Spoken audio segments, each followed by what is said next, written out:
నీ కట్టడాలను మీరిన వారందరినీ నీవు నిరాకరించుదువు, వారి కపటాలోచనే మోసము.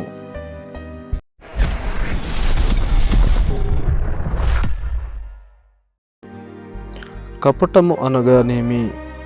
కపటము అనగా మోసము, వాంఛన, నటించుట, లేదా మనసులో ఒకటి పెట్టుకుని బయటకి వేరొకటిగా మాట్లాడటమే కపట మనసు. కపట అనగా స్వభావము, మోసపూరిత ప్రవర్తన అని కూడా దీనికి అర్థము. ఈ మనసు ఎలాంటి వారిలో ఉంటుందంటే మోసగాలు పనివారును, దుష్టులైన మనసు కలిగిన వారి దగ్గర ఉంటుంది.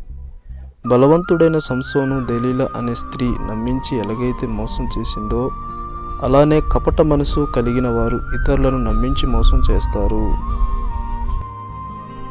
కపట మనసు ఎవరిలో ఉండదును అంటే దేవుని యందు భయభక్తులు కలిగి పరిశుద్ధ జీవితముతో ఏ క్రైస్తవుడైతే బ్రతుకుతాడో వారిలో కపట మనసు ఉండదు.